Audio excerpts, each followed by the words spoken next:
ರಾಷ್ಟ್ರೀಯ ಸ್ವಯಂ ಸೇವಕ ಸಂಘದ ವಿಜಯದಶಮಿ ಪಥಸಂಚಲನ ಕಾರ್ಯಕ್ರಮ ಕುಂದಾಪುರ ತಾಲೂಕದ ಕೋಟ ಗ್ರಾಮ ನಡೆದಿದೆ.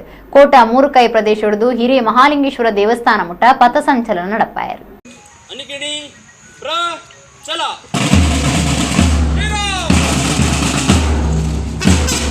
ವಿಜಯದಶಮಿ ಲೆಕ್ಕೊಡು ರಾಷ್ಟ್ರೀಯ ಸ್ವಯಂ ಸೇವಕ ಸಂಘ ಒಡಿಪು ಜಿಲ್ಲೆದ ಕುಂದಾಪುರ ತಾಲೂಕು ಕೋಟ ಗ್ರಾಮಡು ಪಥಸಂಚಲನ ಕಾರ್ಯಕ್ರಮ ನಡೆದಿದೆ.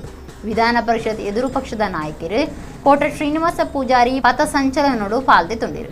ಕೋಟ 3 ಕೈ ಪ್ರದೇಶದ ಪಿದಾಡ್ನ ಸ್ವಯಂ ಸೇವಕರನ ಪಥಸಂಚಲನ ಕೋಟ ಬಸ್ ಸ್ಟ್ಯಾಂಡ್ ಮುಟ್ಟಬಹುದು. ಕೋಟ ಹಿರಿಯ ಮಹಾಲಿಂಗೇಶ್ವರ ದೇವಸ್ಥಾನಡು ಮುಗಿತಲಾಂಡು.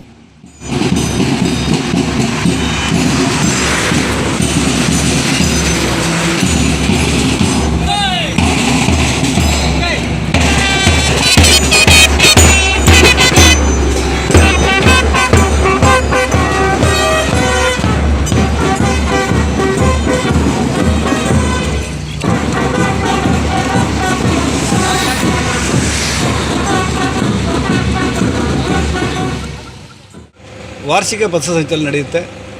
ಆ ಪಥಸಂಚಲನದಲ್ಲಿ ಒಬ್ಬ ಸ್ವಯಂ ಸೇವಕನಾಗಿ ಪಾಲ್ಗೊಂಡಿದ್ದೇನೆ. ಈ ಬಗ್ಗೆ ನನಗೆ ತೃಪ್ತಿ ಮತ್ತು ಹೆಮ್ಮೆ ಇದೆ.